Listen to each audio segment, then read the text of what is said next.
But I see ang pag-discharge sa kanya as state witness, I think this is more of a concession. I think may pinag-usapan ito. And of course, sino ituturo niya? Yan ang question. Kung ituturo lang niya yung dapat nasabihin nila na ituro o hindi talaga isali yung mastermind. No? So, it remains to be seen. No? Magkaroon ng motion, magkaroon ng opposition ang ang defense, and then probably magkakaroon ng hearing po yan, no, to determine whether or not he is qualified to be discharged as a state witness for the government. Kung isipin natin is yung kanyang participation being the highest head of the office, he is going to say itong mga director ko, itong mga driver ko, yun ay papakulong niya mga small fries. That's correct, no? That would be a good consideration also in determining kung pwede ba siya maging state witness, no? Because I think hindi talaga pwede. So that's how I see it, no?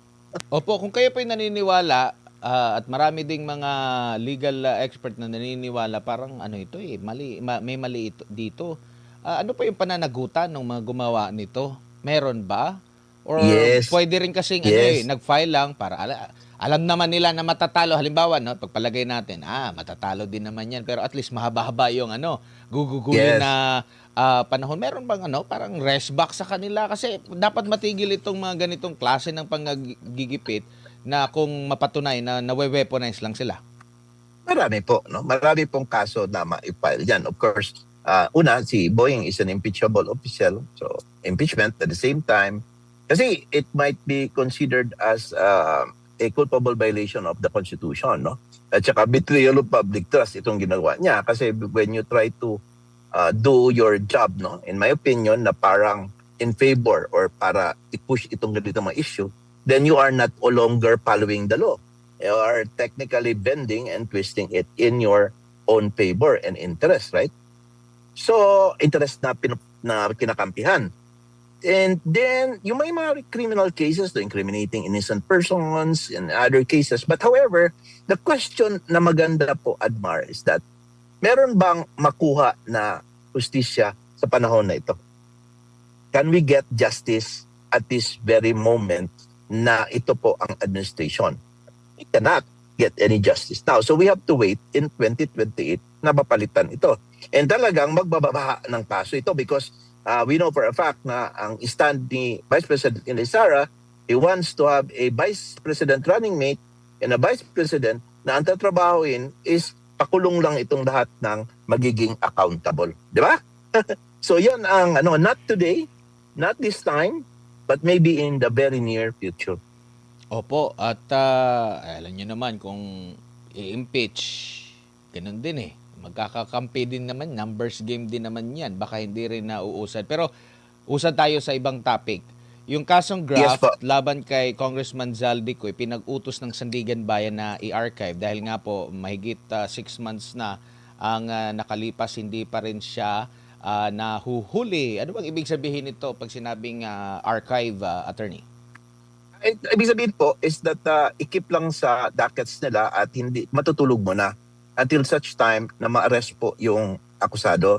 Kasi kaya na sabi natin kanina is that the only way for the court to move on with that particular case if it can acquire jurisdiction over the person of the accused.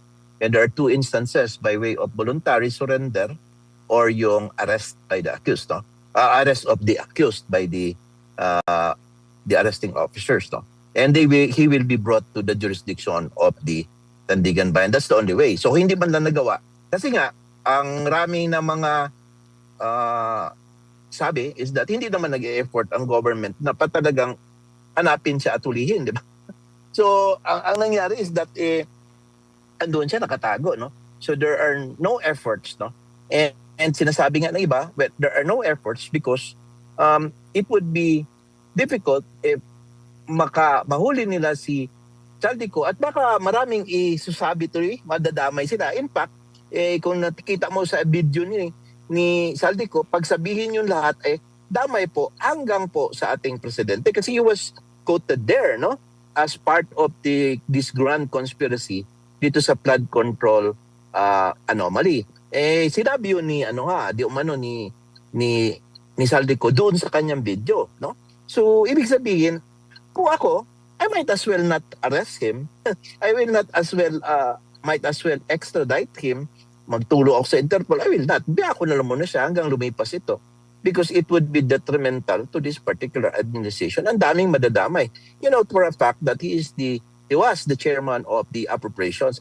Siya po ang talagang isa sa mga pasimuno o matawag nating mastermind na nag-distribute ng pera. Laglagan ito, pakulong siya. Damay ko na kayo lahat. Diba? Parang ganun na nangyayari. So, they are afraid. And they are very conscious na dapat hindi yun maka-testify si Saldico. In fact nga, sa Blue Ribbon, mayroong nga ugong-ugong na may chance daw na mag-participate. No? That's remains to be seen. Pero ang problema is that hindi naman hawak nila Alan Peter Cayetano ngayon itong Blue Ribbon. So, maganda sana yung time ni Pia Cayetano and subcommittee si Marcoleta because the fact na nandoon na yung lawyer, it appears na parang ready na yata mag-submit ng apostolized affidavit si Saldico, no? Para mag-participate. So, yan ang tingin ko. Yung pag-archive po niyan, talaga it is a process, a procedure. But, ibig sabihin na walang kaso niya kasi na-file na po yun at saka ma-activate lang po ang kaso niya ulit kapag mahuli po siya or mag-surrender. Oo, dahil pa nga sa issue na yan kay Zaldico doon sa Czech Republic, mayroon ng bagong ibig sabihin ng nahuli. Oo, courtesy of Yusek Claire na stop. Nahuli. Pero dito tayo sa Na-stop. ibang issue dahil yung kampo po ni dating Speaker Martin Romualdez, sabay pumalag nung marinig nila na gagawing state witness ito pong si Secretary Bonoan na for sure magkaibigan ito dati. Pero sabi niya dito ng tagapagsalita ni Romualdez na si Fajardo, Attorney Fajardo, si Bonoan daw ay pinaka-polluted at very biased na testigo at siya umano ang may pinakamalaking pananagutan sa naturang usapin. Anong masasabi niyo po dito, Attorney? Of course, kahit sino naman. Ako nga nagalit ako nung nalaman ko na magiging kumbaga parang state witness, i-discharge siya. No? But before that, para sa kalaban po ng ating mga kababayan, Admar, is that there are two ways kasi para maging state witness. No? The first one is yung batas natin, if I'm not mistaken, Republic Act 69, 71, no? Wherein yung state witness, pwede po siya i-discharge before the filing of the case in court. No? And the other one is kapag na-file na po sa court, dahil one of the accused siya, katulad dito kay Bonoan ngayon, ang discretion ngayon para maging state witness siya nasa korte na, nasa Sandigan Bayan. So, ibig sabihin, the prosecution moved to discharge him as state witness. Now, may mga elements or mga requisites para maging state witness ka. Number one is that you appear to be the least guilty. Your testimony is important without which we cannot secure any conviction. Number three, your testimony can be corroborated by other evidence. No? So I think papalyar Kasi number one, he does not appear to be the least guilty. He is part of this grand conspiracy. So he is a part and considered as a mastermind also, no? Together with Saldico and everyone else. No? The second is that meron pong yung kanyang pagiging least guilty, at the same time, yung kanyang kalimutan ko ito, kailan kasi tumawag. Position. Yung position is Masyado bang mataas yung position niya para hindi, yung involvement, hindi, possible involvement. Hindi, yung testimony niya, essential ba yun na without his testimony, hindi makasecure ng conviction? Meron na pong mga ibang witnesses, state witnesses na pwedeng gamitin. Nandiyan na sila yung ibang mga DPWH officials. Nandiyan pa sila Diskaya. So, ibig sabihin po, hindi po necessary yung position na yon, yung kanyang testimony, that essential na without his testimony, hindi na makakonvict. Ibig sabihin, meron pang ibang testimony na pwede mag-convict. Number three, is that although masupport ng evidence yung kanyang testimony, ang issue is that yung first and second, baka doon siya na requisite, doon siya papalyat. Okay? So, having said that, he cannot be discharged as state witness. So, but of course, it would be the discretion of the Sandigan Bayan. Ano? So, kung i-discharge siya as a state witness o hindi. But I see, ang pag-discharge sa kanya as state witness, I think this is more of a concession. I think may pinag-usapan ito. And of course, sino ituturo niya? Yan ang question. Kung ituturo lang niya yung dapat nasabihin nila na ituro o hindi talaga isali yung mastermind. No? So, it remains to be seen. No? Magkaroon ng motion, magkaroon ng opposition ang ang defense, and then probably magkakaroon ng hearing po yan, no?